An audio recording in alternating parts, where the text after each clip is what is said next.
नमस्कार, आवाज अड्डा मार्केट स्पेशल्स में आपका स्वागत है। आपके साथ मैं हूं विपिन भट्ट। कहते हैं डर के आगे जीत है और आज कुछ ऐसा बाजार में भी होता दिखा, लेकिन जियोपॉलिटिक्स की वजह से बाजार जिस चक्रव्यूह में फंसा था उससे वो निकल गया।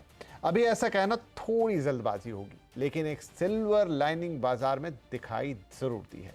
ईरान को 2 हफ्तों की लाइफलाइन और डिप्लोमेटिक ऑप्शन के खुले होने की बात से हफ्ते के आखिरी दिन बाजार में एक जबरदस्त टर्न अराउंड दिखा। साथ ही प्रोजेक्ट फाइनेंस पर आरबीआई के नियमों में नरमी से भी बाजार में गर्मी आई है, लेकिन रिस्क अभी भी बना हुआ है। ऐसे में बाजार मझधार में है और कैसे होगा बेड़ा पार और किन सेक्टर्स पर रहें बुलिश और ऑटो आईटी में इस वक्त क्या स्ट्रेटजी रखी जाए, इन सब पर हम आज करेंगे चर्चा। और हमारे साथ जुड़ रहे हैं कुछ खास मेहमान। पैनल में शामिल हो रहे हैं सिट्रस एडवाइजर्स के फाउंडर संजय सिन्हा साहब, इंडस्ट्री एक्सपर्ट सुनील सुब्रमण्यम जी, रॉक्टस कैपिटल के मैनेजिंग पार्टनर अभिषेक अग्रवाल साहब, जियोजित इन्वेस्टमेंट के सीनियर वीपी गौरांग शाह जी और सीएनबीसी आवास के मैनेजिंग एडिटर अनुज सिंगल जी। आप सभी का बहुत बहुत स्वागत है। तो आइए शो की शुरुआत करते हैं। और जो बाजार के लिए सबसे बड़ा ट्रिगर है, तो अनुज सर, क्योंकि दिन में आपसे बात हो ही रही थी, तो पहला सवाल आपसे ही कि अब अमेरिका या ट्रंप ने वो 2 हफ्ते की जो मोहलत दी और बाजार में एक रिलीफ आता हुआ दिखाई दिया और हमने एक एक्शन देखा बाजार के अंदर, तो ये तो एक बड़ा ट्रिगर हुआ, लेकिन एक एसोसिएटेड ट्रिगर्स या और जो कॉम्बिनेशन ऑफ ट्रिगर्स है, क्या देख रहे हैं आप इस तेजी के पीछे? विपिन जी, इस तेज़ी के ट्रिगर्स मेनली जैसा आपने बोला, सबसे पहला तो जो यूएस ने कहा कि वो अभी के लिए 2 हफ्ते इस लड़ाई से दूर रहेंगे। हालांकि इसमें एक चीज़ बताऊं मैं, डोनाल्ड ट्रंप क्या कहते हैं और क्या करते हैं, डोनाल्ड ट्रंप के अलावा और कोई नहीं जानते। आई थिंक उनके सबसे करीबी लोग भी नहीं जानते होंगे इस चीज़ को, तो उन पे आप बहुत ज़्यादा एतबार मत कीजिए। लेकिन आप देखिए, पिछले हफ्ते मैंने ये बात कही थी कि ये मार्केट गिरने को तैयार नहीं है। इतनी ख़राब खबरें आ रही हैं, एफआई की सेलिंग हुई, ये सब हुआ, क्रूड ऑलमोस्ट 80 तक गया। इन सब के बावजूद मार्केट गिरने को तैयार नहीं था। तो कहीं ना कहीं एक व्यू ये बन रहा था कि मार्केट तैयार है इस रेंज से बाहर आने के लिए और ब्रेकआउट के लिए। आई थिंक एक और ट्रिगर जो है ना, वो आपको समझना होगा कि डोमेस्टिकली सरकार की तरफ से और आरबीआई की तरफ से लगातार जो स्टेप्स लिए जा रहे हैं, एक और कदम जो उठाया गया वो आज सुबह सुबह जो आया था पावर कंपनियों को लेकर या फिर वो प्रोजेक्ट फाइनेंसिंग कंपनियों को लेकर आरबीआई का जो स्टेप था, वो क्लियरली आपको एक चीज़ बता रहा है कि सरकार और आरबीआई की तरफ से कोऑर्डिनेटेड एफर्ट है इकोनॉमी में जान फूकी जाए। और ये एफर्ट फरवरी से शुरू हो गया था, बजट के बाद से। और अगर आप देखें तो मोर और लेस उस मार्केट की रैली की शुरुआत वहीं से हुई थी। हाँ, उसके बाद एक बार हम बीच में 21,700 21,800 तक गए थे, वो टैरिफ वगैरह की वजह से, लेकिन उसके बाद से हमने एक शानदार रैली देखी है मार्केट में। और मेरा ये मानना है कि अब ये जो मार्केट है ना, ये 1 स्टेप बैक 2 स्टेप फॉरवर्ड है। अब अगर दोबारा ये वाला मामला, फॉर एग्जांपल ईरान इसराइल वाला मामला, और अगर यूएस में वापस अड़ा, एक बार हो सकता है आप वापस 200-300 पॉइंट नीचे आ जाएं, लेकिन बेस मार्केट का मूव अप हो रहा है। अब 21,500 पर 23,500 पर अब निफ्टी का नया बेस बन चुका है। 24,500 पर निफ्टी का अब नया बेस बन चुका है। और अब मुझे लग रहा है कि अगर आपने 25,200 क्रॉस किया तो यहाँ से और बड़ी बाइंग है। राइट, तो अब बाजार जैसा अनुज जी कह रहे हैं कि एक कदम पीछे लेकिन 2 कदम आगे। सुनील साहब, क्या आपको भी लगता है? क्योंकि देखिए अभी भी अमेरिका दूर चला गया है जरूर, लेकिन जैसा अनुज जी कह रहे हैं, कोई भरोसा नहीं है ट्रंप साहब का, अमेरिका का भी, कि कब क्या हो और सिचुएशन कैसे बदल जाए। बड़ी डायनामिक है अभी भी। जो इसराइल है और ईरान है वो तो आपस में भिड़े ही हुए हैं दोनों, तो कब सिचुएशन पैनिक में बदल जाएगी कह नहीं सकते। ऐसे में क्या हम माने कि बाजार को अब इससे ज्यादा फर्क नहीं पड़ेगा? हाँ, नहीं, ठीक है। एक बात है कि कोई भी इंटरनेशनल मामले से इंडियन मार्केट कभी डरा नहीं है। आप रशिया यूक्रेन की वॉर लीजिए, ईरान इसराइल हमास का अटैक लीजिए। इस बार थोड़ा जो इम्पैक्ट हुआ वो था खाली कि तेल के दाम पे सीधा असर पड़ा था। उसके अलावा इंटरनेशनल पॉलिटिक्स का इंडियन मार्केट्स के ऊपर उतना ज्यादा असर नहीं होता है। वही बात हो रही है अभी, क्योंकि ऑयल का भी जो बढ़ना था वो बढ़ गया। अगर अब ट्रंप उसके अलावा कुछ कहते कि मैं जो जंग में शामिल होने वाला हूं, तो शायद और 80 को पार हो सकते थे। वो डर गया, वो एक छोड़। मगर मेरा मानना उसके अंडरलाइन में और एक चीज है कि सीधे ये नए गवर्नर की आने से और बजट उसके बाद आई, कि मैंने ऐसा माहौल बहुत सालों पहले तक नहीं देखा कि आरबीआई और सेंट्रल गवर्नमेंट यानी मॉनेटरी और फिस्कल पॉलिसी का साथ में जाना बहुत बहुत दिन के बाद हो रहा है। और ये कॉन्फिडेंस दिलवा रहा है, क्योंकि front loading of rate cut, CRR cut, dividend, एक के ऊपर लिक्विडिटी का भरपूर तो इतना मैंने आरबीआई को इस ग्रोथ के इनिशिएटिव में सपोर्ट देते हुए बहुत साल हो गए देखकर, और यही एक कॉन्फिडेंस दिलवा रही है क्योंकि फिजिकल तरह से 1 लाख करोड़ का भी गिव अवे दिया था। तो ओवरऑल डोमेस्टिक इकोनॉमी को एक मजबूती, इंटरनेशनल जियोपॉलिटिक्स से इकोनॉमी को, मार्केट नहीं बात कर रहा हूं, जो मजबूती दिख रही है उससे इस मई एंड में ये अर्निंग सीजन के खत्म होने से ही डोमेस्टिक फंड मैनेजर्स को एक क्लैरिटी और एक कॉन्फिडेंस दोनों मिल गया था। क्योंकि क्लैरिटी, क्योंकि अर्निंग सीजन खत्म हो गई, अब जो होना था हो गया, और माइंड इट क्या है कि अर्निंग्स का सीक्वेंशियली देखे Q on Q, small caps का सबसे बेहतर, मिड कैप्स का उससे भी बेहतर, और सॉरी उससे थोड़ा कम बेहतर, और लार्ज कैप्स की कम, बट फिर भी रैली रिवर्स में हुई है लास्ट 6 महीने में, लार्ज कैप्स का बेटर परफॉर्म, यानी डोमेस्टिक फंड मैनेजर्स ने भी अर्निंग्स को ऑब्जॉर्व करके रिएलोकेशन किया है, इसके बावजूद कि एफआईएस अप एंड डाउन रहे। तो डोमेस्टिक इकोनॉमी को जो support, fiscal plus monetary plus domestic fund managers के हाथ में कैश, 25,000 करोड़ की एसआईपी बुक, ये सब एक कॉन्फिडेंस दिलवाती है कि जो भी इंटरनेशनल में हो, थोड़ा झटका लग सकता है, मगर इस डर के आगे जरूर जीत है। और मेरा मानना है, जो अनुज जी कह रहे थे, कि मार्केट का नया एक बॉटम फॉर्म हुआ है, और इसके बाद और एक अच्छी खबर आने की उम्मीद है, वो है बीटीए का अनाउंसमेंट। क्यों मैं कह रहा हूं, इस इसराइल के वॉर के माहौल में भी कल मिस्टर ट्रंप ने जिक्र किया था कि मैं जो सी जल्द मोदी जी से बीटीए साइन करने वाला हूं। तो इस माहौल में भी उनको याद है कि इंडिया के साथ बीटीए साइन करनी है। तो मेरे ख्याल में वो न्यूज जब आती है तो मार्केट अगला हाइस आसानी से पहुंच सकता है। संजय साहब, जो जिक्र कर रहे थे अभी सुनील जी भी कि जो आरबीआई से जो सपोर्ट मिल रहा है, जो यहाँ पर मॉनेटरी और फिस्कल पॉलिसी का जो हैंड इन हैंड दिखाई दे रहा है, आज भी एक अनाउंसमेंट जो उनकी थी जो प्रोजेक्ट फाइनेंसिंग को लेकर, और उसके हमने देखा कि उसका एक पॉजिटिव इम्पैक्ट आया, पर्टिकुलर सेक्टर चलता हुआ दिखा, कुछ पर्टिकुलर शेयर्स चलते हुए दिखे। तो ये जो सेंटिमेंटल बूस्ट आरबीआई की तरफ से कभी बड़ा कभी छोटा कभी जारी है लगातार, तो इस तरह के डोमेस्टिक फैक्टर्स ही अब हमारे मार्केट को आगे लेकर जाएंगे रादर देन इंटरनेशनल फैक्टर्स।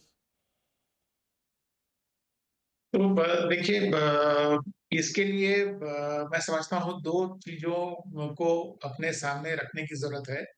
ये जो चौथी तिमाही के रिजल्ट पार हुए, उसमें हमने जब टॉप 1200 कंपनीज को एनालाइज किया, तो हम लोगों ने इसको दो समूह में बांट दिया, एक फाइनेंशियल कंपनीज और दूसरा नॉन फाइनेंशियल कंपनीज।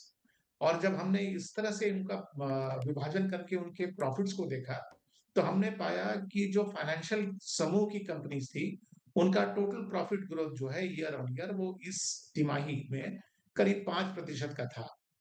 उसके कंपैरिजन में जो नॉन फाइनेंशियल कंपनीज हैं, उनका प्रॉफिट ग्रोथ जो है वो करीब 14% का था।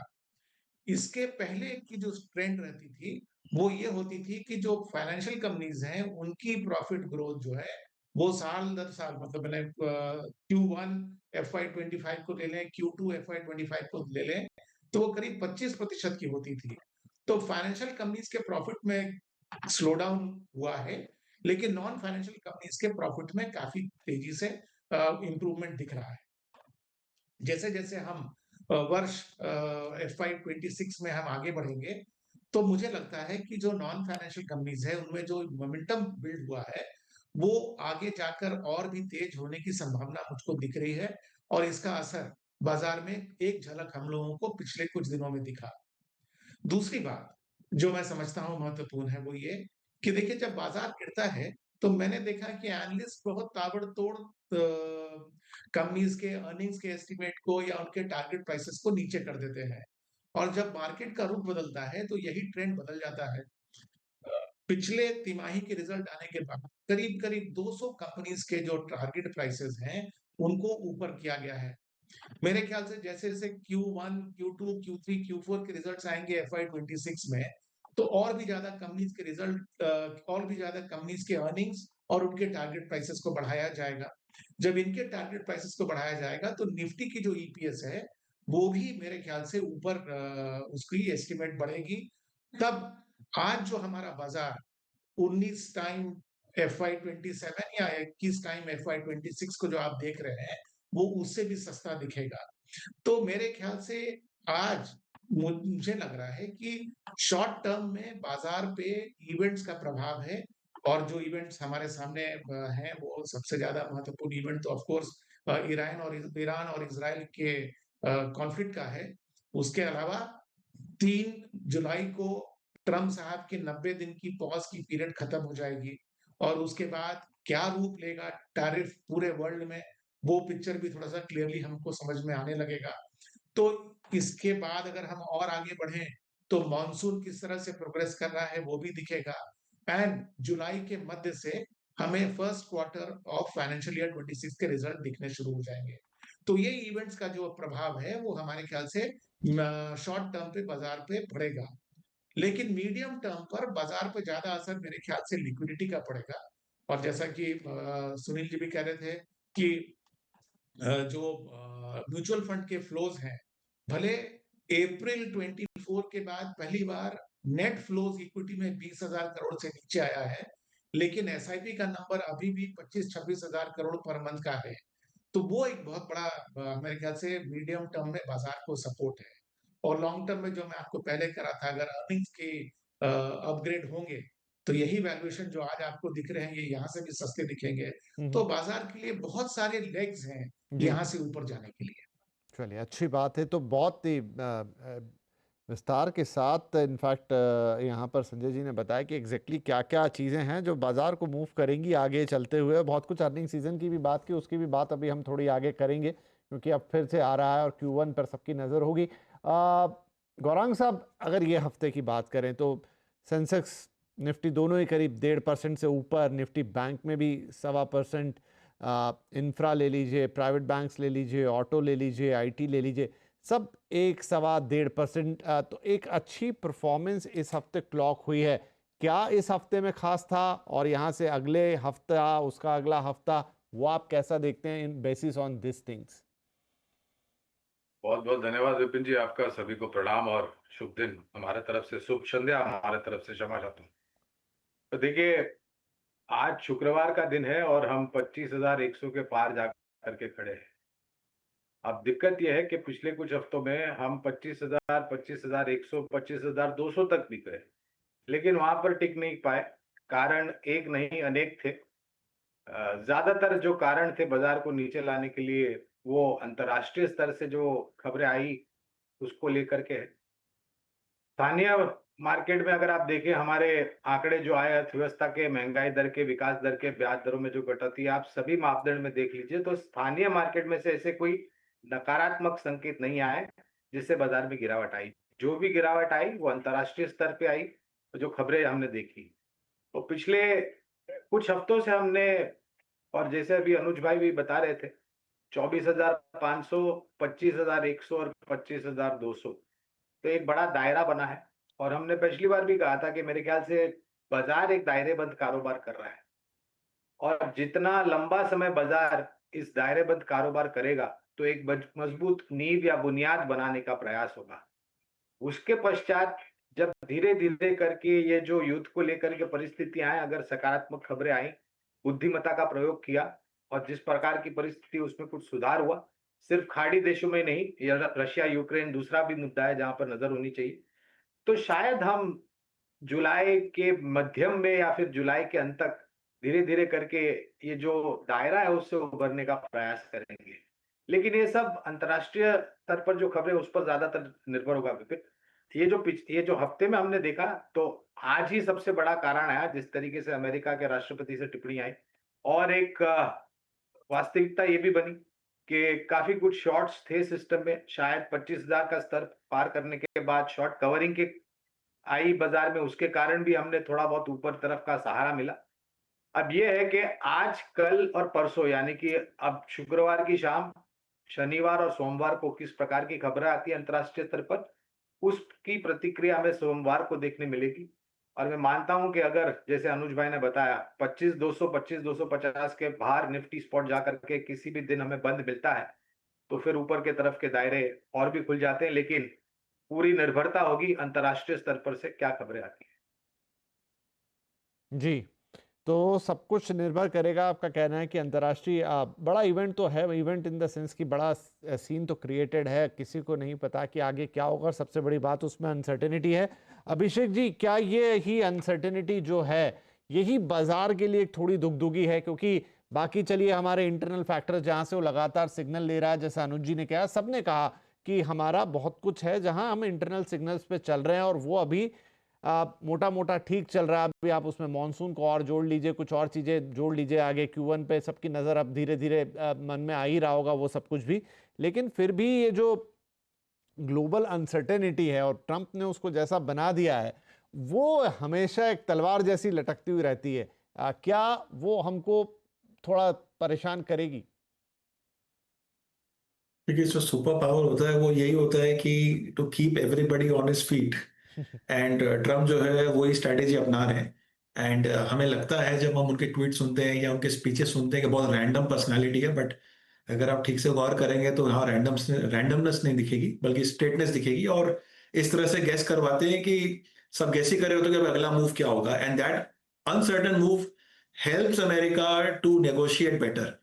आपने मतलब अभी भी डिस्कशन में कहा कि सुनील जी ने कहा कि ट्रंप को याद है कि अमेरिका इंडिया के साथ हमें एक एग्रीमेंट साइन करना है, और उन्होंने वर्बली ये बिटवीन द वॉर कहा। तो दैट शोज दैट वो कैसे सबको ऑन द फीट रखते हैं। अगेन थोड़ा ये पॉलिटिकल होगा, बट अगेन पाकिस्तान से आसिम मुनीर वहां पे जाते हैं और फिर डिस्कशन लेवल ही पूरा बदलने लग जाता है। बहुत सारी चीजें क्या तार थोड़ी कनेक्ट हो रही है।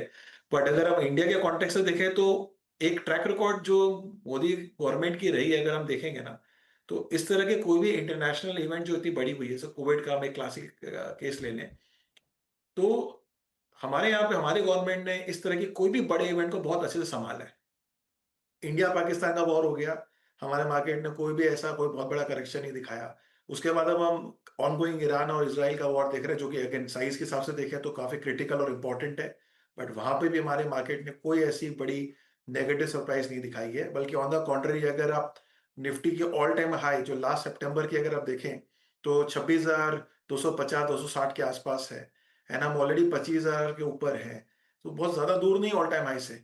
एंड नीचे से ऊपर जो कि 21,000 से 25,000 की जर्नी हमने लास्ट 3 से 4 महीने में कर ली।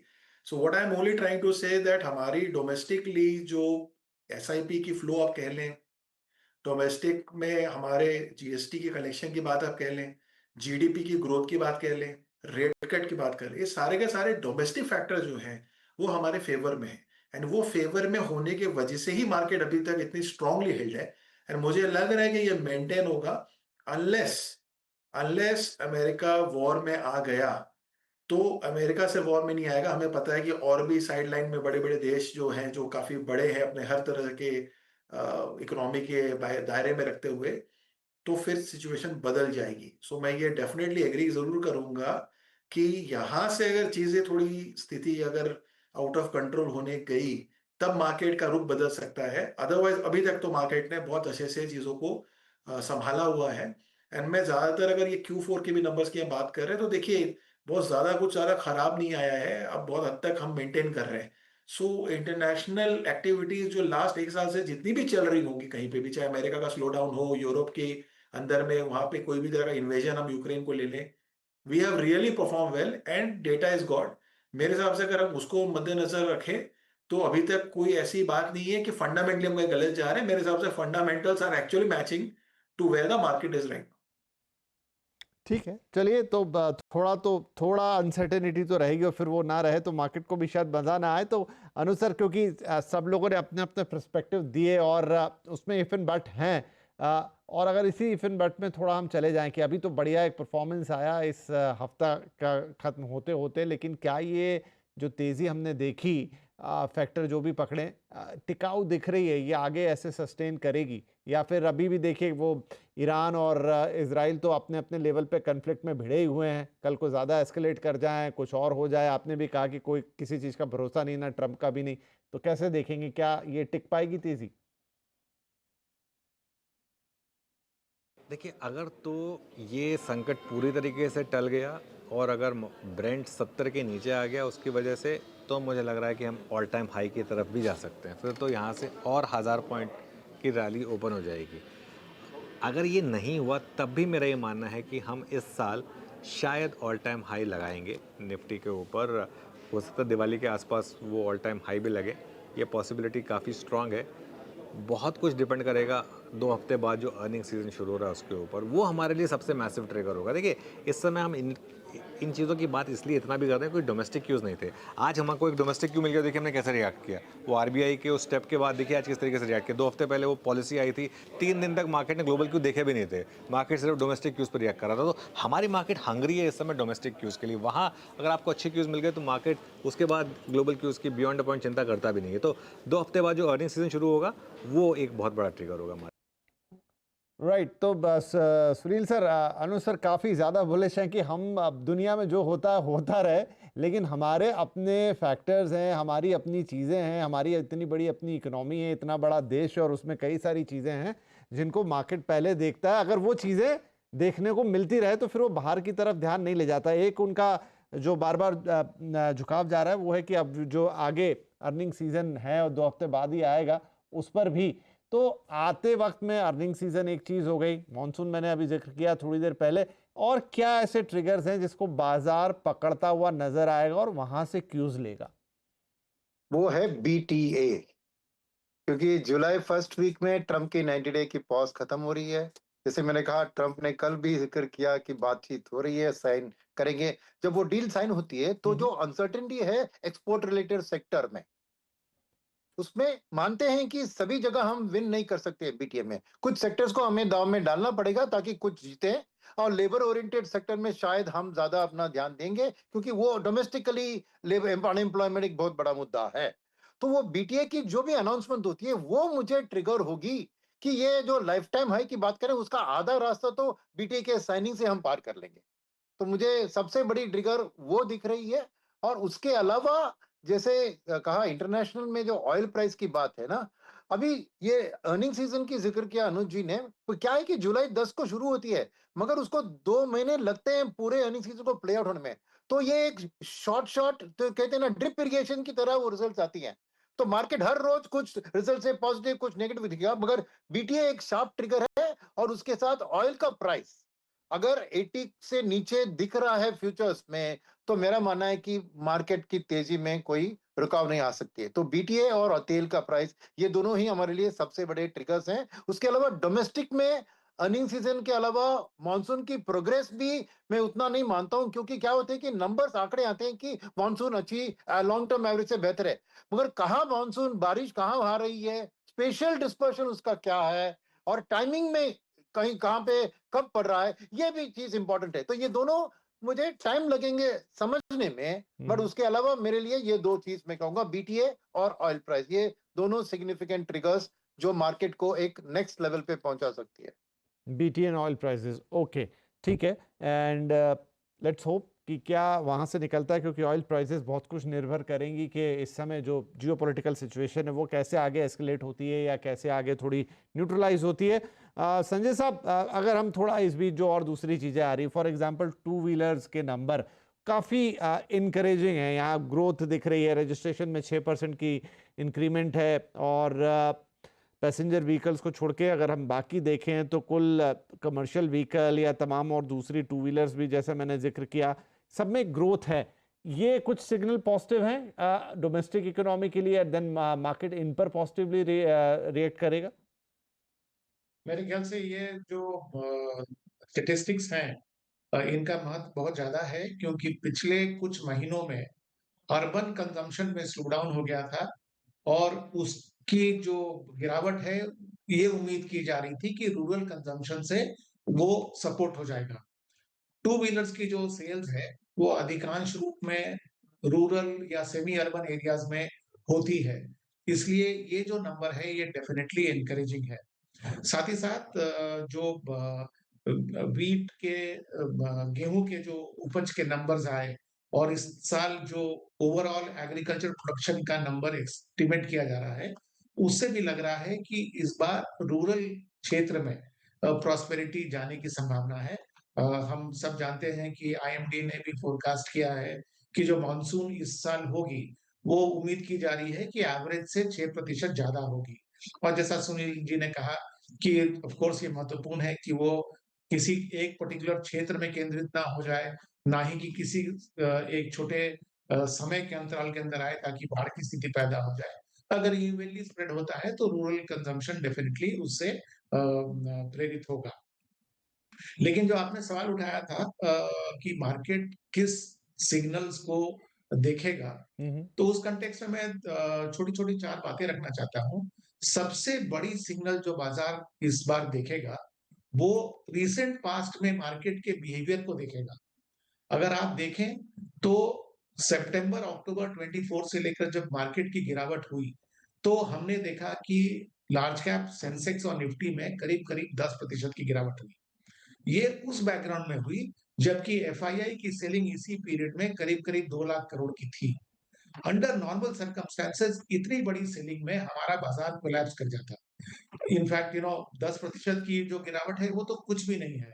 तो मेरे ख्याल से जो लेसन नंबर 1 है जो इस बाजार ने दिखाया हमें कि बहुत मुश्किल है आज के कॉन्टेक्स्ट में भारतीय बाजार को नीचे दबा के रखना। That is lesson number 1। Lesson number 2 कि इस गिरावट के दौर पे भी एसआईपी के नंबर्स कम नहीं हुए और अगर आप मई के नंबर्स को इग्नोर कर दें तो एवरेज जो म्यूचुअल फंड का मोबिलाइजेशन था वो करीब 25,000 करोड़ के आसपास था। तो जो डोमेस्टिक फ्लो है वो दूसरी लेसन है इस गिरावट की और वहां से रिकवरी की। तीसरी बात जो है वो ये कि जब बाजार का सेंटिमेंट पॉजिटिव रहता है तो मिड कैप और स्मॉल कैप आउट परफॉर्म करते हैं लार्ज कैप को। इनफैक्ट सिट्रस एडवाइजर से हर साल जनवरी के महीने में हम लोग एक स्टडी प्रेजेंट करते हैं कॉल्ड टॉप 10 इश्यूज। हमने टॉप 10 इश्यूज ऑफ 2025 में कहा था कि ये संभव है कि जब हम 2025 साल खत्म करेंगे तो मिड कैप और small cap index large cap index को आउट परफॉर्म करेंगे। ईयर टू डेट अगर आप अभी देखें तो mid cap index large cap index से करीब 2.5% पीछे है और स्मॉल कैप इंडेक्स जो है वो करीब 7.5% पीछे है। लेकिन मार्केट का सेंटिमेंट अगर आगे जाके बिगड़ता नहीं है तो इस सेगमेंट में भी आपको तेजी मिलने की संभावना है। और चौथी बात ये कि जब बाजार नीचे आता है तो एनालिस्ट एस्टिमेट्स डाउनग्रेड करते हैं और बाजार जब ऊपर जाता है तो आप देखेंगे कि एनालिस्ट जो है वो एस्टिमेट्स अपग्रेड करते हैं। जनवरी 2025 में आपके लिए स्टॉक्स का चुनाव करना बहुत मुश्किल हो गया था क्योंकि स्टॉक्स की वैल्यूएशन बहुत ज्यादा बढ़ गए थे। जून 2025 में स्टॉक प्राइसेस में करेक्शन हुए हैं और अर्निंग्स में इंप्रूवमेंट हुआ है। अब आपको रीजनेबल वैल्यूएशन पर ज्यादा स्टॉक्स चुनने की उपलब्धि हो रही है। तो वो मेरे ख्याल से एक बाजार की एक स्ट्रॉन्ग फाउंडेशन है और जो आपको आंकड़ों में भी दिख रहा है कि जो रिकवरी हुई है उसमें स्मॉल कैप मिड कैप में ज्यादा रिकवरी हुआ है बजाते कि लार्ज कैप। जी, नहीं ये 2-3-4 बातें बड़ी महत्वपूर्ण रहेंगी बाजार के लिए और ख़ासतौर पे मिड और स्मॉल कैप का भी एक बड़ा फोकस एरिया रहता है। तो एक रिकवरी आप बता रहे हैं कि वहाँ पर भी होती हुई रही है और वो रिकवरी मिड और लार्ज कैप से भी ज़्यादा है, तो ये भी गौर करने लायक बात है। गौरांग साहब, एक और सेक्टर जो मैंने अभी जैसे ऑटो की बात की है, थोड़ा सा जिसने एक सिल्वर लाइनिंग दिखाई इस माहौल में भी, वो है आईटी। वहां पर आपको क्या गुंजाइश दिखती है? क्या आगे भी इसी तरह का सिनारियो बना रहेगा या फिर ये जस्ट एक फ्लिप था? तो विपिन जी, मैं ज्यादा पुराने इतिहास में तो आपको लेके नहीं जाऊंगा, लेकिन अभी हाल ही में 2 अप्रैल को माननीय राष्ट्रपति ट्रंप ने टैरिफ की घोषणा की। घोषणा करने के पश्चात मेरे ख्याल से काफी कुछ लोगों ने आईटी क्षेत्र के ऊपर मरणोपरांत लेख लिया था, ऑबिटरी लिख ली थी। और आज की आप फास्ट फॉरवर्ड कीजिए परिस्थिति, तो मेरे ख्याल से बहुत ही बेहतरीन तरीके से आईटी क्षेत्र ने अपने आप को संभाला। और जिस प्रकार से चौथे तिमाही के पश्चात, पिछले वित्तीय वर्ष के जो चौथी तिमाही के नतीजा है उसके पश्चात जो टिप्पणियां मैनेजमेंट ने करी हैं कारोबार को लेकर के, वो हमें किसी प्रकार में नकारात्मक नहीं लगी, लेकिन हाँ सूझबूझ समझ और थोड़ा बहुत सचेत रह करके टिप्पणियां करी हैं भविष्य के कारोबार को लेकर के। अब अमेरिका मंदी की चपेट में जाता है या फिर धीमापन आता है, वो तो आने वाला समय ही बताएगा, क्योंकि अब पहला हफ्ता दूर नहीं है जुलाई का जहां पर वो बुद्धिमानी जीव अपने मन की बात जो है वो आपके और हमारे समक्ष रखेंगे, टैरिफ को लेकर के और बीटीएस या एफटीएस को लेकर के। तो मेरा ये मानना है कि आईटी क्षेत्र शायद छोटी मध्यम अवधि में दिक्कत आ सकती है, इसमें कोई गुंजाइश नहीं है। लेकिन अगर आप लंबी अवधि की बात करें तो हमारी रिसर्च टीम को आईटी क्षेत्र पसंद आता है और हमारी पसंद में आईटी क्षेत्र में छोटी, मझौली और दिग्गज सभी प्रकार की कंपनियां जहां पर हम खरीदारी की राय दे रहे हैं। जी, ठीक है। तो गौरांग साहब इस बात को कह रहे हैं कि आईटी के ऊपर वो मरणोपरांत या पोस्टमस या इस तरह का टैग मतलब का नहीं है, और इनफैक्ट उनकी राय है कि किसी भी तरह की आईटी कंपनी, चाहे वो स्मॉल हो, मिड हो या लार्ज कैप की हो, उस पर वो बुलिश हैं। अभिषेक जी, एक और, क्योंकि इतनी बात हो रही है ट्रंप की और हर दूसरी लाइन में उनका जिक्र आ रहा है, तो एक और झगड़ा जो है वो अपने ही घर के अंदर कर रहे हैं, और वो हैं उनके जो सेंट्रल बैंक हेड है उनके साथ और ब्याज दरें वहाँ पर नहीं घटाई, और उस बीच तो उन्होंने क्या क्या लिख दिया ट्विटर पे। तो ये जो घटती तो शायद बहुत अच्छा रहता हमारे मार्केट्स के लिए, लेकिन उसके रिलेशन में हम अपने मार्केट्स को कैसे देख सकते हैं आगे चलते हुए? शायद वो घटती हुई नजर आएंगी, लेकिन फिलहाल तो नहीं घटी, लेकिन ट्रम्प का प्रेशर लगातार है और वो तो क्या क्या नहीं कह रहे हैं। विपिन जी, मिक्स सिग्नल है। मेरे हिसाब से अब फेड भी जो है वो थोड़ा वॉचफुल तो डेफिनेटली होगा, क्योंकि अमेरिका के खुद के जो सिचुएशन है उसको मद्देनजर रखते हुए ही वो अपनी वहाँ की पॉलिसी को गवर्न करेंगे। एंड ये हमें सबको पता है कि सेंट्रल गवर्नमेंट इंडिपेंडेंट एजेंसीज होती है, एंड उनकी डिसीजन मेकिंग वहाँ के इन्फ्लेशन कंडीशन को देख के, मनी सप्लाई को देख के बनाई जाती है, ना कि किसी प्रेसिडेंट या प्राइम मिनिस्टर के डायरेक्शन पे। आइडियली तो ऐसा ही होना था, बट हर जगह शायद ऐसा ना हो, ये जरूरी नहीं, बट अभी के लिए तो यहाँ पे तो ये ट्रेंड प्ले कर रहा है। मुझे उसमें ज्यादा कुछ नेगेटिव ऐसा नहीं लग रहा, क्योंकि अभी की जो सिचुएशन है उसके हिसाब से ही वहाँ पे जो है फेड ने रिएक्ट किया है। हमारे यहाँ पे अगर हम बात करें तो मेरे हिसाब से हमारे यहाँ पे आरबीआई डेफिनेटली काफी प्रोएक्टिव रही है, और अभी रिसेंटली उन्होंने 50 बेसिस के हिसाब से जो है रेट कट किए। उस तरह से देखें तो डाउनवर्ड ट्रेंड पे हम ऑलरेडी आ चुके हैं। जहां तक रेट कट की बात है, एक ट्रेंड में है, हर बार देख रहे हैं कि कहीं ना कहीं से वो आ रहा है, एंड आगे भी कंटिन्यू हो सकता है, इसमें कोई दो राय वाली बात नहीं है। बट अब इसे प्रेडिक्ट करना, जिस तरह से एक अटकलें लगाते रहते हैं कि भाई अब अगले क्वार्टर में क्या होगा, या दूसरे देशों के प्रकार से क्या होगा जिसकी वजह से हमारे फिर डायरेक्शन बनती है, ये कहना मुश्किल है, क्योंकि अभी अनसर्टेनिटी का माहौल है एंड काफी ज्यादा हो गया है। अब यहाँ पे तो डेफिनेटली एक वॉच डॉग के हिसाब से जो सबका रोल है वो तो पूरी तरह से हो ही रही है। एंड अगर हम सेक्टर की बातें कर रहे थे तो अगेन कुछ सेक्टर ऐसे भी होते हैं जिनका एक आप ट्रेंड देख सकते हो कि अगले 6 से 12 महीने तक वो शायद फेवर में रहेंगे। हर साल आप कभी भी देखें, आपको ऐसा एक ट्रेंड देखने को मिलता है अलग अलग सेक्टरों में। इस साल मुझे लग रहा है कि आज की जो हालात हम देखते हुए जा रहे हैं, वहां पे एक डिफेंस एंड हेल्थ केयर, ये जो दो सेक्टर है ना, वहां पे डेफिनेटली एक हमें देखने को मिल सकता है कि अट्रैक्शन रहेगा। And for the obvious reasons कि जब वॉर होता है तो डिफेंस ही ये जो है वो, चाहे वो यूरोप हो, इंडिया हो या कोई भी देश हो, अपना डिफेंस बजट बढ़ा देती है। एंड डिफेंस बजट बढ़ाते ही अगेन ये काफी कंट्रोल्ड कंपनीज होती है, बहुत सारी ऐसी कंपटीशन नहीं है कि आप रातों रात आप ले आओ। तो ये एक ऐसा सेक्टर होता है जहाँ पे आप देख सकते हो कि एक लॉन्ग टर्म आपको व्यू बन जाता है, कि आप उसमें से सेलेक्ट कर सकते हो कि किस तरह की चीज की डिमांड अभी आने वाली है। और दूसरी बात है कि अगर वॉर हो रही है तो ऑफकोर्स कोलेटरल डैमेज होता है, तो फिर मरहम लगाने के लिए भी हमें कुछ चाहिए, तो हेल्थ केयर एक दूसरा ऑब्वियस सेक्टर है। ये डिफेंस एंड हेल्थ केयर मुझे लग रहा है सेफ प्ले है, rather than venturing it out in any other sector जिसकी अनप्रेडिक्टेबिलिटी काफी हाई हो सकती है एंड ग्लोबल क्यूज से भी अफेक्ट हो सकती है।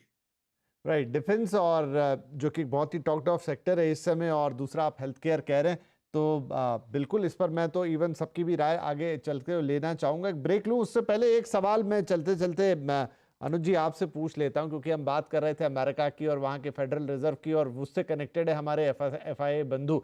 अभी तो थोड़ी सेलिंग थमती हुई सी दिख रही है उधर। ब्याज दरों में वैसे अभी कोई कटौती नहीं हुई, वो एक अलग बात है, लेकिन क्या वापस से कॉन्फिडेंस लौटता हुआ दिख रहा है एफआईआई का इंडिया के ऊपर? देखिए, एफआईआई ना किसी के सगे नहीं है, और ना उनको भारत से कोई विशेष प्यार था, ना उनको भारत से कोई विशेष बैर था। जब वो भारत में जी तोड़ के पैसा लगा रहे थे तो वो इसलिए लगा रहे थे क्योंकि हर साल उनको 30-40% रिटर्न बन रहा था। जब वो भारत से पैसा ले जा रहे थे तो इसलिए ले जा रहे थे क्योंकि किसी और मार्केट में उनको 30-40% पैसा बन रहा था। देखिए, ये वो पैसा है जिसके पास एवेन्यूज़ की कमी नहीं है।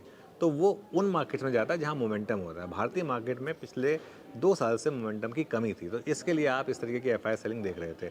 अगर आपने ऑल टाइम हाई निकाला तो आप देखिएगा वापस एफआई का पैसा बिल्कुल भारतीय मार्केट को चेज करेगा। ठीक है, चलिए तो इसी के साथ एक छोटा सा ब्रेक यहाँ पर ले लेते हैं, लेकिन ब्रेक से जब लौट कर आएंगे तो वैसे थोड़ी बहुत बातें शुरू हो गई। गौरांग साहब ने आईटी का नाम दिया, अभिषेक जी ने कहा डिफेंस और हेल्थ केयर, लेकिन हम सभी एक्सपर्ट से जानेंगे कि अब यहाँ से आगे बढ़ते हुए थोड़ा एक शॉर्ट टर्म में भी और थोड़ा लॉन्ग टर्म में भी आप कहाँ किन सेक्टर्स पे पर्टिकुलर किन स्टॉक्स पे नज़र रख सकते हैं और कैसे मार्केट को इस पूरे थोड़ी अनसर्टिनिटी वाले सिनेरियो में अपने हिसाब से जज कर सकते हैं, ताकि सेफ बेट रहे, नुकसान ना हो, फायदा जरूर होता रहे। छोटा ब्रेक के बाद बातचीत जारी रखेंगे। वेलकम बैक, आप देख रहे हैं आवाज अड्डा मार्केट स्पेशल्स और हम कह रहे हैं कि मझधार में है बाजार, क्योंकि एक तरफ 2 हफ्ते का कह लीजिए युद्ध विराम सब मिल गया है, लेकिन युद्ध तो रुका नहीं है। आगे किस तरीके से चीज़ें बदलती है, क्या अमेरिका यहाँ से अपना रुख करता है, क्या ये लड़ाई और एस्केलेट होती है, या फिर वो बातचीत जिसकी कभी कभी बात हो जाती है कि अभी भी गुंजाइश बाकी होके चीज़ें थोड़ी शांति की तरफ जाती हैं। तो ये सब चीज़ें क्योंकि बाजार को इम्पैक्ट करती है और जिस जगह लड़ाई हो रही है वहाँ से सीधा सीधा कच्चा तेल जुड़ा है, इसलिए बाजार के लिए थोड़ा और ये महत्वपूर्ण हो जाता है। तो इसके इर्द गिर्द बातें और साथ में भारत की अपनी इकोनॉमी, उसका अपना बाजार, उसका अपना मार्केट, उसके अपने सेंटिमेंट्स, वो कितना रोल प्ले करते हैं और उस लिहाज से बाजार को हम कैसे देखेंगे, इस मझधार से वो कैसे बाहर निकलेगा और कौन सी दिशा पकड़ेगा, किस तरफ जाएगा, ये सारी बातें चल रही थी। तो ब्रेक से पहले हमारे सभी मेहमानों ने ये पूरी सिचुएशन को एनालाइज किया कि कैसे देखें इसे, कैसे समझें, और थोड़ी बहुत बातें ज़रूर हुई कि कहाँ पर नज़र रखी जाए, कहाँ पर सेक्टर्स पकड़े जाएं। लेकिन अब थोड़ा खुलकर उस पर बात करते हैं। तो सुनील सर, जैसा मैंने कहा थोड़ी थोड़ी बात हुई, आईटी की बात हो गई, डिफेंस, हेल्थ केयर, आपसे भी समझूंगा कि आप अभी कौन सी थीम्स को आगे यहाँ से चलता हुआ देख रहे हैं, तुरंत में भी और थोड़ा सा लॉन्ग टर्म व्यू लें वो भी, और साथ में डिफेंस के ऊपर मेरा एक सवाल और जोड़ देता हूँ, क्योंकि अभिषेक जी ने जिक्र किया और बहुत ही मतलब टॉक्ड ऑफ थीम है, लेकिन इसमें अब कितना जूस बाकी है, क्या वो वैल्यूएशंस वहां पहुंच गए हैं कि अभी भी उनमें और पैसा बन सकता है, मतलब थोड़ी गुंजाइश है, या अब थोड़ा आपको देखभाल के चलना होगा? तो पहली चीज मैं कहूंगा कि मार्केट की अगली जो सेक्टरल मूव होगी वो एफआईएस के जरिए होगी, क्योंकि डोमेस्टिक फ्लोज कंसिस्टेंटली रहे हैं मार्केट में और उनकी जो पहचान वाली और पसंद वाली चीजें वो खरीद रहे थे। वो 6 महीने की अगर बात करें और रिटर्न को देखें तो सबसे most under performing sector related to Nifty रहा है आईटी, क्योंकि डोमेस्टिक फंड मैनेजर्स की उतनी उधर दिलचस्पी नहीं थी, शायद वो टैरिफ की वजह से हो, जो भी है। तो करीबन 17% का आपको देखा है अंडर परफॉर्मेंस। तो मेरे ख्याल में जब एफआईएस वापस आएंगे आईटी उनके लिए एक पसंदीदा सेक्टर होगा। तो एक कॉन्ट्रा प्ले के जरिए शॉर्ट टू मीडियम टर्म में मैं आईटी की एक जोरदार वापसी देख रहा हूँ। इससे मैं सहमत हूँ जो कि अपने फेलो पैनलिस्ट ने बताया था। सेकंड, आपने बात किया, जिक्र किया डिफेंस की, और मैं सहमत हूं कि डिफेंस की आउटलुक बहुत पॉजिटिव है, अच्छी है, इसमें कोई डाउट नहीं है। मगर एक स्मॉल सी चीज मैं बताना चाह रहा हूं कि ये जो डिफेंस में रैली है पार्टली सेंटिमेंटल है, क्योंकि इंडो पाक वार ने जीता, हमारे डोमेस्टिक आत्मनिर्भरता के कारण भी जीता, तो वो एक पॉजिटिव सेंटिमेंट है। मगर खास करके क्या बदलाव हुआ है डिफेंस में, मेरी भी आउटलुक पॉजिटिव है और वैल्यूएशंस में ज्यादातर ये पॉजिटिव कैप्चर हो चुका है, थोड़ा लंबी अवधि रखने का है। मगर एक बिग चेंज जो हो रहा है कि handover of leadership from public sector to private sector, क्योंकि ये जो वॉर में हमने जो जीत हासिल की है उसके पीछे थी ड्रोन्स, यूएवीज, मिसाइल्स, यानी सब मॉडर्न डे वॉरफेयर, और वहां पे हमारी प्राइवेट सेक्टर की कंपनियां बहुत अपना उन्होंने सक्षम दिखाया है और प्रोडक्शन ऑफ ड्रोन्स इसमें उनकी हाई क्वालिटी रही है। उसके कारण एक्सपोर्ट बुक में मैं बहुत बड़ी एक ग्रोथ देख रहा हूं, not only with other Asian countries but Europe में, जहां खास करके नेटो की अलायंस अभी उतनी मजबूत नहीं है, अमेरिका अपना हाथ छोड़ रही है वहां पर, तो हर यूरोपियन कंट्री अपना ओन डिफेंस बजट को बढ़ा रहा है और नेचुरली वो खरीदेगा तो मॉडर्न डे टेक्नोलॉजिकल एम्युनिशंस खरीदेगा, और उसमें हमारी प्राइवेट सेक्टर ने अपना सक्षम दिखाया, और बहुत से अनलिस्टेड भी है जो आगे आगे लिस्ट होंगे। तो अगर ध्यान आप प्राइवेट सेक्टर पे देंगे डिफेंस पे और थोड़ी लंबी अवधि रखेंगे तो it's an excellent sector, because overall defence sector की बिजनेस मेरे ख्याल में 20% पर एनम 5 साल तक बढ़ सकती है, और उसमें एक्सपोर्ट्स 23,000 24,000 के लेवल से 50,000 तक पहुंच सकती है। तो डेफिनेटली मैं पॉजिटिव हूँ शॉर्ट टर्म में थोड़ा। और इसमें निफ्टी इंडेक्स में 75 to 80% पीएसयू कंपनीज है, इसलिए इंडेक्स को हाथ में लेकर मत जाए। एक पूरी डाइवर्सिफाइड डिफेंस पोर्टफोलियो 15-20 स्टॉक, जहां पे 60-65% प्राइवेट सेक्टर की स्टॉक्स को रखे, तो आने वाले दिन आपके लिए अच्छे होंगे। तीसरी बात जो मुझे लग रहा है, जो एक कॉन्ट्रा प्ले आज के दिन में लग रहा है, और आज की जो आरबीआई की जो ईएमआई वो भी सपोर्ट कर रहे हैं, वो है पब्लिक सेक्टर बैंक की। क्योंकि अब की जो बैंकिंग सेक्टर ने आउट परफॉर्म किया है ब्रॉडर मार्केट को, वो प्राइवेट सेक्टर के तौर पर किया है। क्योंकि ये जो टैक्स का गिव अवे था और रेट कट्स थे और ईएमआई की कटौती होगी, उसमें प्राइवेट सेक्टर बहुत जल्द एक्ट करेगा और प्रॉफिट्स हासिल कर लेगा, ये उम्मीद स्टॉक प्राइस में है। पब्लिक सेक्टर बैंक जरूर पीछे है इसमें, मगर जब कॉर्पोरेट लेंडिंग पिकअप होता है, जब प्राइवेट कैपेक्स की शुरू होती है, तो ये प्रोजेक्ट फाइनेंस का जो राहत दिया है, वो इस प्रोजेक्ट फाइनेंस लेंडिंग सेगमेंट को, जैसे कुछ प्राइवेट सेक्टर कंपनियां हैं जैसे पावर फाइनेंस कॉर्पोरेशन और ये वाली, बट पब्लिक सेक्टर बैंक्स सबसे बड़ी फाइनेंसर्स होते हैं प्रोजेक्ट फाइनेंस का। तो इसलिए उनको ये सबसे बड़ी एक एडवांटेजेस चीज है, और थोड़ा लंबी अवधि रखने से मेरे लिए आज पब्लिक सेक्टर बैंक एक कॉन्ट्रा प्ले है, जो आपको फ्यूचर में अच्छी रिटर्न्स दिलवा सकते हैं। और उसके अलावा मेरे ख्याल में रियल्टी और कंज्यूमर ड्यूरेबल्स में भी जो रेट कट का फायदा होना चाहिए था, भी पिछले 6 महीने की बात करें, रियल एस्टेट डाउन 8% है, कंज्यूमर ड्यूरेबल्स भी डाउन है। तो दोनों में एक कैचअप रैली अभी बाकी है, क्योंकि फेस्टिवल सीजन में दिवाली बोनस के साथ आपको कंज्यूमर ड्यूरेबल्स, ऑटो और रियल एस्टेट, और ये ईएमआई की जो कटौती होगी आरबीआई के रेट कट के ट्रांसमिशन पर, वो सबसे ज्यादा आपको हाउसिंग लोन में दिखेगी। क्योंकि लंबी अवधि की लोन है तो थोड़ा बहुत ईएमआई घटता है, फिर भी आपके घर जो आप खरीद सकते हैं, वो शायद एक और बेडरूम आप उसमें ऐड कर सकते हैं। तो मेरे लिए अभी भी रेट सेंसिटिव सेक्टर्स में एक पॉजिटिव रुझान रखना जरूरी है। राइट। अनुज जी से भी लगे हाथ ये सवाल पूछ लेता हूँ। बैंकिंग और पीएसयू बैंकिंग की बात हो रही, तो बैंकिंग शेयर्स एक बार फिर से फ्लेवर में लौटें, और वो आरबीआई ने पहले भी जो किया और अभी भी जो लगातार वो करते जा रहे हैं, इस पर आपका भी टेक दे दीजिए सर। देखिए, इसमें एक चीज़ जो क्लियर है कि पिछले 3-4 दिन से एफआई की सेलिंग रुकी है। आई थिंक एक पहला तो सपोर्ट वहाँ से मिला। दूसरा, आई थिंक ख़राब खबरों के बावजूद कुछ स्टॉक्स जैसे कि एचडीएफसी बैंक, इन्होंने गिरना बंद करा। आई थिंक आरबीआई पॉलिसी के बाद जो सपोर्ट मिला था बैंकों को, वो कुछ हद तक गायब हुआ था, लेकिन वहाँ पर अब बाइंग वापस शुरू हुई है। शॉर्ट्स काफ़ी हैं इस समय एफआईएस के, और मुझे लग रहा है कि ज़्यादातर शॉर्ट शायद बैंक निफ्टी में होंगे। तो अगर मार्केट ऑल टाइम हाई की तरफ बढ़ा, तो बैंक निफ्टी शायद उसको लीड करे, and in that case bank Nifty एक बार फिर से, जैसे पिछली बार किया था उसने, शायद पहले ऑल टाइम हाई लगाए कंपेयर टू निफ्टी। चलिए, तो बैंकिंग सेक्टर ऐसा है जिसपे सारे लोग थोड़े बुलिश लग रहे हैं, तो उधर एक नज़र रहेगी। संजय साहब, एक तो ये जो थीम्स जिनकी बातें हो रही हैं उस पे आपका रुख, और आपकी कोई पर्टिकुलर थीम पे नज़र, चाहे हम मॉनसून पकड़ लें या कोई और डोमेस्टिक सेक्टर ऐसा पकड़ें जहां पर शायद नज़र यूं ना जाती हो, लेकिन आगे चलते हुए आपको लग रहा है कि अच्छा परफॉर्म करेंगे? तो देखिए, बहुत सारे सेक्टर्स तो ऑलरेडी डिस्कस हो गए और उनमें काफी सेक्टर्स हैं जो आकर्षक हैं। लेकिन इनमें दो सेक्टर्स हैं खास करके जो मैं अलग से मेंशन करना चाहूंगा। पिछले साल सरकार की स्पेंडिंग बैकफुट पे रही, और उसके कारण जो ईपीसी और इंफ्रास्ट्रक्चर की कंपनीज थी, उनका प्रदर्शन उतना अच्छा नहीं रहा। आप देखेंगे कि कंपनीज ने गाइडेंस जो दिया था, वो गाइडेंस वो मीट नहीं कर पाए, और बाजार ने इसके कारण उनको पनिश भी किया। हमारे लिए एज इन्वेस्टर्स इससे एक फायदा ये हुआ कि ये जो ईपीसी की कंपनीज हैं, आज के बाजार में वो आपको टीन्स, मिड टीन्स की वैल्यूएशन पे मिल रही है। और सरकार फाइनेंशियल ईयर 26 में फ्रंट फुट पे है स्पेंडिंग पे, तो ऑर्डर भी ज्यादा फ्लो करेगा और एग्जीक्यूशन की क्षमता भी उनके पास अवेलेबल है।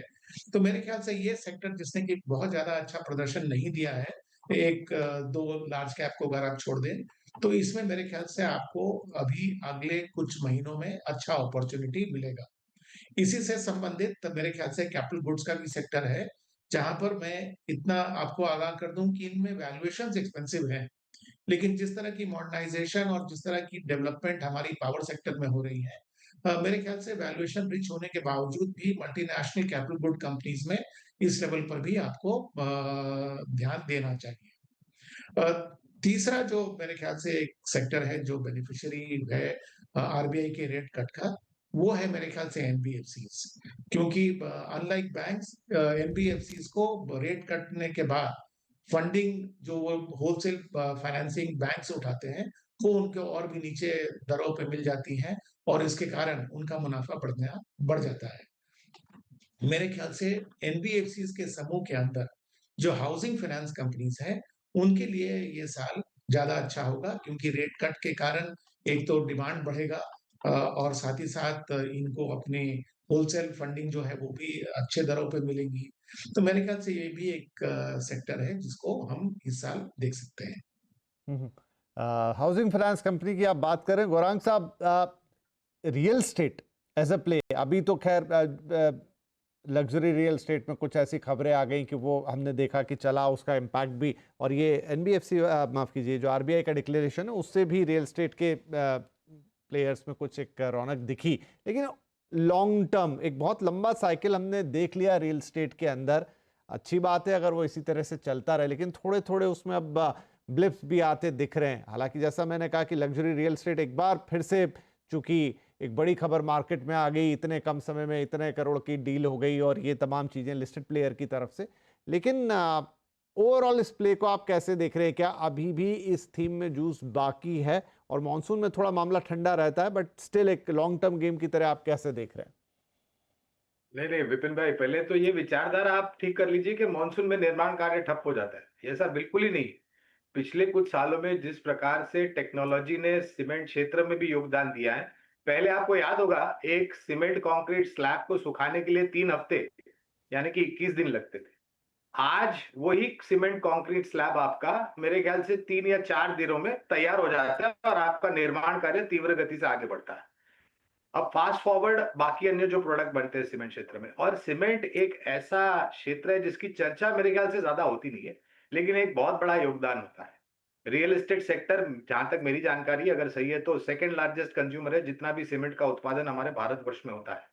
तो देखिए रियल एस्टेट सेक्टर में भी बहुत सारी नीतियां बदली। पहले क्या था कि ये एक विपिंग बॉय जिसे हम कहते हैं ना, बाजार नीचे आता था तो पहले सबसे पहले धराशायी रियल एस्टेट सेक्टर हो जाता था। अब क्योंकि नीतियों में बदलाव हुआ है, रेरा वगैरह आई है, बाकी अन्य नीतियां आई हैं और थोड़ा अनुशासन आया है रियल एस्टेट सेक्टर में, तो हमारी जो रिसर्च टीम है रियल एस्टेट सेक्टर पसंद आता है। और निर्माण कार्य जहां की बात है तो इंफ्रास्ट्रक्चर के साथ साथ अगर आप रियल एस्टेट सेक्टर भी जोड़ देते हो, और जिस प्रकार से प्रयास सरकार की तरफ से, आप अफोर्डेबल हाउसिंग ले लीजिए, हाउसिंग फॉर ऑल ले लीजिए, प्रधानमंत्री ग्रामीण आवास योजना ले लीजिए, मेरे ख्याल से ये क्षेत्र आपको बिल्कुल ध्यान में रखना चाहिए। सिर्फ एक ही गुजारिश या विनती ये होगी कि अभी भी ये हाई बीटा है, तो अगर आप आखिरकार निर्णय लेते हैं रियल एस्टेट सेक्टर में निवेश करने के लिए, तो आपके पास जोखिम झेलने की क्षमता भी थोड़ी बहुत ऊपर की तरफ होनी चाहिए। और एक बात बोलना चाहूंगा, वो जो प्रोजेक्ट की आप बात कर रहे थे 11,000 करोड़ का प्रोजेक्ट डीएलएफ का, 1 हफ्तों में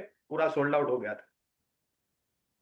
हाँ जी, हाँ जी। और उसी वजह से हमने देखा कि थोड़ी सी लग्जरी हाउसिंग की फिर से बातचीत हो रही है और दूसरे स्टॉक्स में भी वहाँ पे जंप आया। तो रियल एस्टेट एक थीम आपको पसंद है, सीमेंट की आपने बात की, इसके अलावा आप और क्या देख रहे हैं गौरांग साहब? चलिए आपके दर्शकों, सीएनबीसी आवाज के दर्शकों की समझ को थोड़ा सरल करने का प्रयास करता हूं मैं। 6 क्षेत्र अच्छे लगते हैं। वित्तीय क्षेत्र की बात हुई है, काफी चर्चा हुई, तो वित्तीय क्षेत्र में पूरा ब्रह्मांड आ जाता है विपिन भाई। सरकारी बैंक, निजी क्षेत्र की बैंक, मजबूत NBFC, housing finance company, small payment bank. इसके अलावा हमें क्या अच्छा लगता है, रक्षा क्षेत्र, कैपगुड्स इंजीनियरिंग, ऊर्जा क्षेत्र मेरे ख्याल से जिक्र नहीं हुआ, लेकिन ऊर्जा क्षेत्र भी मेरे ख्याल से जिस प्रकार के सरकार की नीतियां रही है एक अच्छा योगदान देने की संभावना है। और आप एक बड़ा टावर खड़ा कर लीजिए, लेकिन उस टावर में ऊर्जा यानी कि बिजली अगर नहीं होगी, या फिर किसी भी कमर्शियल आप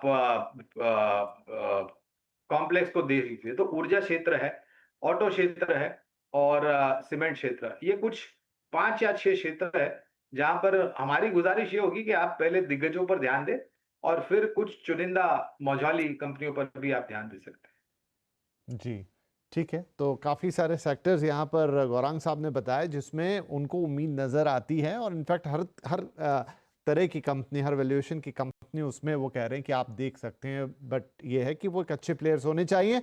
अभिषेक साहब, हालांकि आपने 2 डिफेंस और हेल्थ केयर पहले बताए, लेकिन डेफिनेटली सिर्फ 2 चीज़ें नहीं होंगी आपकी पॉकेट में, आपकी नज़र में और 3 या 4 सेक्टर अगर आपसे पूछूं जहां अब आप अगले 2 से 3 महीने में अपनी नज़र रखेंगे। तो विपिन जी, मैं रिस्ट्रिक्ट करूंगा ये दो सेक्टर में, बिकॉज आज का जो माहौल है वहाँ हम इस तरह से नहीं प्लेस्ड हैं कि मार्केट का ट्रेंड एकदम ही हमारे लिए क्लियर कट डिफाइंड है। एंड अगर वॉलेटाइल मार्केट होता है तो आप हमेशा देखेंगे कि जो सेफ जोन होता है किसी भी इन्वेस्टर का, कि हम सेफ्टी की तरफ भागेंगे जहां हमको रीजनेबली पता है कि अर्निंग्स की विजिबिलिटी है, वॉलेटिलिटी कम है, तो वो typically traditional touch and feel वाली जो है उस तरह के सेक्टर्स होते हैं। जैसे सपोज एफएमसीजी एक आप एक सेक्टर ले सकते हैं जहां पे आपको इस तरह की एक स्टेबिलिटी मिलेगी, क्योंकि डोमेस्टिक फैक्टर से ही वो ज्यादातर इन्फ्लुएंस्ड होते हैं, मानसून से वो ज्यादा इन्फ्लुएंस्ड होते हैं। तो जैसे ये एक सेफ्टी सेक्टर हम पकड़ सकते हैं। आईटी भी नॉर्मली होता है, बट आज के सिनेरियो में जिस तरह से ग्लोबल प्ले चल रहा है, इसे मैं अभी फिलहाल के लिए थोड़ा साइडलाइन करूंगा। एंड डिफेंस और हेल्थ की जब हम बात कर रहे हैं तो अगेन यहाँ पे भी एक वाइड एरिया है प्ले करने का, जहाँ पे हम अगेन सिलेक्टिव हो सकते हैं। अगर ट्रेंड भी देखें, इस हफ्ते का ही ट्रेंड हम देखें, तो अभी के स्क्रीन पे जो सेक्टोरियल परफॉर्मेंस है, निफ्टी की sectoral performance of different different indices की, वो टोटली डिफरेंट पिक्चर बता रही है। कोई इंडाइसेस 1.5% ऊपर है तो वहीं कोई दूसरी सेक्टर इंडाइस 1.5% माइनस है। इसलिए मुझे लग रहा है कि बहुत सारे सेक्टरों के साथ जाना बहुत ज्यादा स्ट्रेटेजिकली सही नहीं होगा। I rather buy ETF Nifty. अगर मुझे इतना ही अगर निफ्टी पे प्ले करना हो या पूरे सारे इंडेक्स पे प्ले करना हो, बट सिलेक्टिव होना ज्यादा बेटर स्ट्रैटेजी होगी अगर आपको एटलीस्ट अपने रिस्क को एक थोड़े लेवल पे तो मिनिमाइज करने की अपॉर्चुनिटी अगर आपको देखनी है। ओके, दैट इज ये एक और तरीका है अपनी स्ट्रेटेजी को डिज़ाइन करने का। सुनील साहब, काफ़ी दिनों से, अब ये तो पूरे हम सेकेंडरी मार्केट की बात कर रहे हैं, लोगों ने पिछले कुछ वक्त पहले प्राइमरी मार्केट से भी ठीक ठाक पैसा बनाया, लेकिन अभी वहाँ थोड़ी शांति सी है, तो वहाँ कोई खलबली आती हुई आने वाले वक्त में? हाँ, कुछ दिग्गज आईपीओ की बात हो रही है ना। इसका सिरकर सबके मुंह में है। स्टॉक स्पेसिफिक तो मैं नहीं कर सकता हूँ, बट एनएससी का आपने देखा, फिर एचडीबी का देखो, ये सब बड़ी कंपनियां हैं, बहुत उम्मीद है इनके ऊपर। तो डेफिनेटली प्राइमरी मार्केट में रुझान वापस आ जाएगी जैसे ही ये इंटरनेशनल माहौल की जो अनसर्टेनिटी थोड़ी है।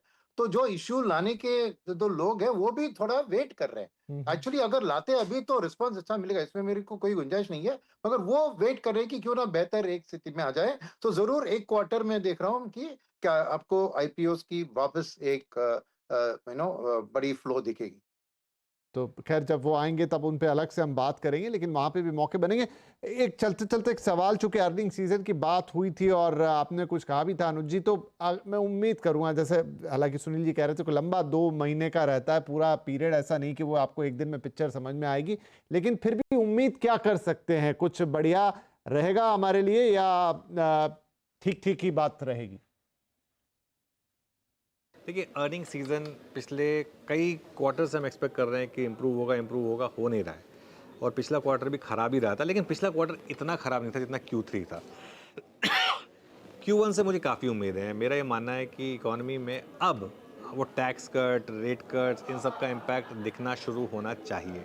तो Q1 से मैं काफ़ी उम्मीद लेके चल रहा हूँ, ख़ासतौर से real estate, banking, consumption, FMCG, ये कुछ सेक्टर्स हैं जहाँ पर मैं एक्सपेक्टेशन कर रहा हूँ कि साइंस दिखने चाहिए, QSR स्पेस साइन दिखने चाहिए कि अर्निंग्स की इम्प्रूवमेंट शुरू हो गई है। ये अगर नहीं हुआ तो मार्केट गिरेगा, ध्यान रखिएगा। अगर Q1 ख़राब हुआ तो मार्केट गिरेगा और लंबा गिरेगा, फिर ये इजराइल वगैरह वाली बात नहीं होगी, फिर वो बड़ी वाली गिरावट होगी। लेकिन अगर अर्निंग सीजन अच्छा रहा तो हम फिर उस ऑल टाइम हाई की तरफ बढ़ेंगे। तो चेतावनी दे दी आपने अनुज जी के, अगर यहाँ पे कुछ होता है तो फिर एक अलग युद्ध की सिनेरियो बनेगी। आपके अर्निंग सीजन पे बहुत कुछ निर्भर करेगा। खैर, जब आता है तब उसको वैसा देखते हैं। लेकिन जो आज की बात थी, मझदार बाजार, तो देखिए मझदार है तो उस पार भी जाएगा, निकलेगा। अभी सिचुएशन थोड़ी ऐसी है, वेट एंड वॉच की है। हर दिन शायद सिचुएशन बदलती हुई नजर आएगी। आप रात को सोएं और सुबह उठें तो कुछ खबरें आपको पता चलें कि अरे रात में तो ये हो गया। तो अनसर्टेनिटी तो है, लेकिन उस अनसर्टेनिटी के अंदर भी आपके पास कुछ ऐसी चीज़ें हैं, खासतौर पे आपके डोमेस्टिक फ्रंट पर, जो आपको एक सर्टेनिटी भी दिखाती हैं। जहां पर आपके पॉलिसी फ्रंट की बात हो गई, पॉलिसीज फिस्कल की बात हो गई, मॉनेटरी की बात हो गई, क्योंकि आरबीआई की तरफ से काफ़ी कुछ आ रहा है, और बाकी आपके घरेलू चीज़ें आपको बहुत सारे रास्ते दिखा रही। बहुत सारे सेक्टर्स जो हमारे एक्सपर्ट ने बताए उन पर ध्यान रखिए। मार्केट के फंडामेंटल कैसे काम करेंगे, जो बातें अभी बताई गई उन पे ध्यान रखिए, और एक पॉजिटिव प्ले करिए। अभी सिचुएशन है ये भी खत्म होगी, और एक बेहतर कल हम जरूर देखेंगे मार्केट के अंदर भी, जहां पर और चीज़ें फ्लरिश होती हुई नजर आएंगी। लेकिन फिलहाल आज के लिए आप सभी मेहमानों का बहुत बहुत धन्यवाद, और हमारे साथ इस कार्यक्रम में शामिल होने के लिए, साथ ही सभी दर्शकों का भी नमस्कार।